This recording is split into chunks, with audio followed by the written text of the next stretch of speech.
Hey there, everyone. Welcome back. So today I'm going to be talking about how YouTube has double standards when it comes to criminals and crimes on their platform. First thing, please hit that like button, comment down below to help the algorithm, and click that subscribe button. All right, let's begin. All right, first thing I'm going to cover is how Google censorship police remove R. Kelly's YouTube channels and cite policies on societal harm.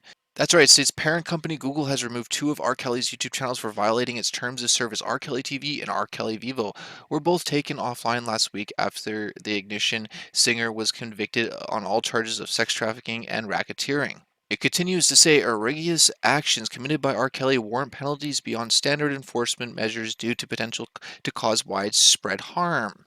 Ultimately, we are taking this action to protect our users, similar to other platforms. According to YouTube's terms of service, the company has the right to remove channels is the creator is participating in abuse or violence, demonstrating cruelty, or participating in fraudulent slash deceptive behavior leading to real world harm. I can verify that it even states it right here on YouTube's terms of service, and you're all probably going to be like, I thought this video was about YouTube protecting criminals, not removing criminals' videos and channels like R. Kelly. And I'm going to be getting to that. And this is what's mind-blowing. In the same article, it says YouTube said they removed R. Kelly's channels because their terms of service say you can't have committed a crime that led to real-world harm. Sammy the Bull killed dozens of people, and he has a YouTube channel, and he's not the only one, quoted the Black Channel. If you aren't aware who Sammy the Bull Gravano is, he was ex-mafia hitman who ended up admitting into 19 different murders, and there's a whole article explaining all the different murders that he confessed to, and he actually has a YouTube channel right here, as you can see. So he's an ex-criminal as well as committed crimes that cause real harm, world harm. There's also other YouTubers that have done numerous crimes, and let's cover a few of them. Well, Logan Paul has done numerous controversial things that have caused real world harm, but one of the recent ones is something that a lot of people aren't covering, and they just kind of like swept under the rug, regardless of what happened. This guy called Logan something, a really bad word, and Logan decided to attack him. This is the thing: is Logan Paul is a professional boxer with a boxing license. I'm pretty sure you're not allowed to attack a fan or anybody out in public or using your fists like that in public. I'm pretty sure if anybody else did that, they would have their license removed, as well as they would have their YouTube channel removed if they were filmed attacking somebody for no reason. Logan Paul still has his channel, as you can see here, and that's the thing is that he's a professional boxer, so he shouldn't be fighting outside of the ring, especially with his license and everything. It just doesn't make any sense to me at all. Hell, what about his brother Jake Paul, who is potentially facing a year-long jail time for alleged involvement in the 2020 mall looting? That's right, if you don't remember, Jake Paul was actually filmed and was walking around with his entourage during the Black Lives Matter movement and the looting and the rioting, and he was caught in one of the malls that was broken into, walking around filming people that were looting. And yeah, he was actually being charged with two misdemeanors, a criminal trespass, and unlawful assembly. And they're saying they eventually dropped it. But this is the thing: is if you actually look up the Scottsdale, Arizona court records, he still has a court case pending with them, and that's coming up in the next little while here. So we'll see if he ends up being charged or not with that, or if it's just going to all be dropped. But my point is that he was actually involved in this looting and vandalizing at the mall. Like, he didn't actually loot or vandalize himself, but he ended up criminally trespassing. Like, people broke into this mall and he was walking around filming them. And also him being there causes other people to do things to try to be on video, and that caused some real world harm. Of course, Jake Paul can keep his YouTube channel because, he can do no wrong. What about this YouTuber called Mini Lad? He was actually banned permanently from Twitch? What? Who's this dude? What did he do? Well, get this. Mini Lad actually admitted to sexting two kids, one 16, one 17. From what I understand, he lives in Texas. The legal age is 17, so he's fine with that. But the 16-year-old, he definitely committed a crime there. He got pictures and stuff, from what I understand, from this minor. From what it states, he actually admits to it.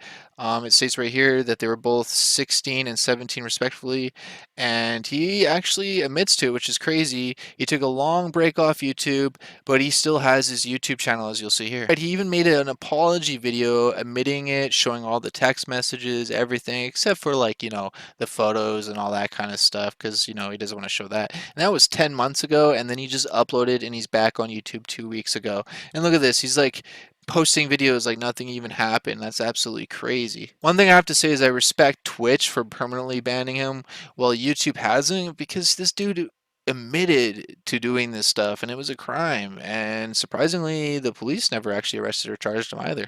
I've covered this YouTuber quite a bit on my channel, Pollution Entertainment. Well, YouTube banned this animal abuser, Pollution Entertainment, and the internet rejoices, even penguins, everybody.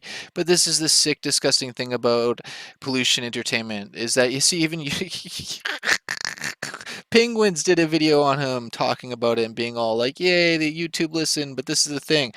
Sad to break it to you all, Pollution Entertainment is back. He's got a channel here, Pollution Entertainment. It's definitely him.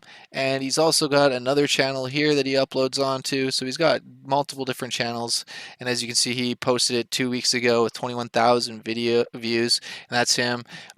He's like laughing about this. This is absolutely crazy. He's permanently banned from YouTube, but yet he still has both these YouTube channels. So there you go. That just goes to show you that YouTube doesn't really care too much. Causing real world harm. Well, what about the YouTube stars, the Stoke twins, who were lucky enough to avoid jail time after pleading guilty over fake bank robbery pranks, right? That's just crazy. They were going out and filming fake bank robbery pranks for YouTube. That causes some real world harm. Some kid actually went out and tried to recreate this fake robbery prank for YouTube and ended up being killed. And yet Stokes twins are perfectly fine. They still have their YouTube channel, as you can see here, with 10 million subs, completely monetized, posting videos.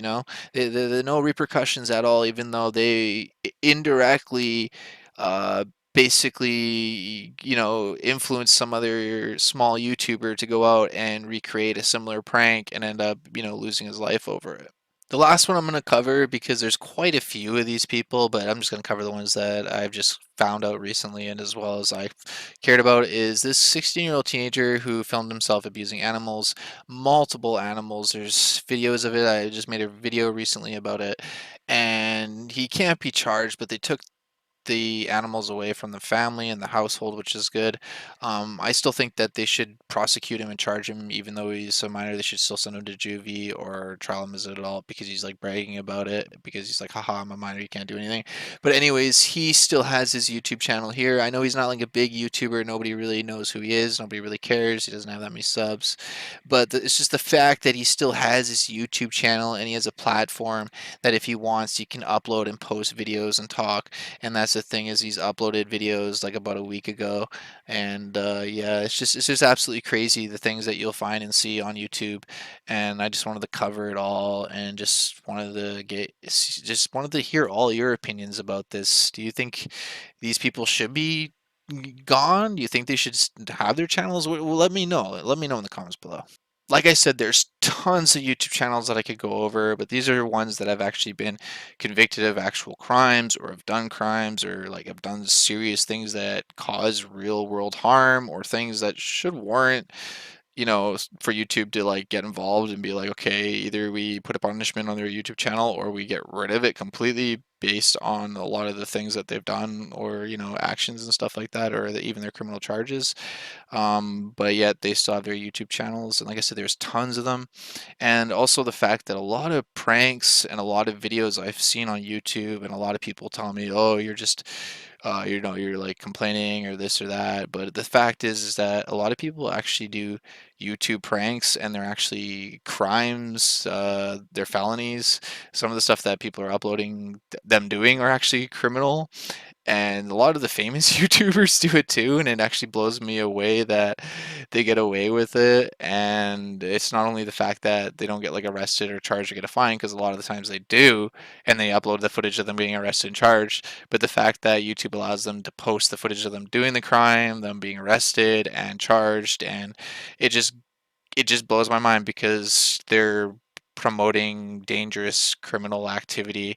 And you think YouTube would have this whole policy about criminal activity that if you are filming yourself or filming somebody else doing criminal activity and uploading it to YouTube, regardless if it's a prank or regardless of whatever it is, YouTube would probably, or you not probably, but would remove it because they don't want to promote or encourage other users or other people to do the similar stuff or content. And that just, like I said, the YouTubers that I've covered are just people that are, just pushing it to the limits, just trying to get a publicity for themselves, a name.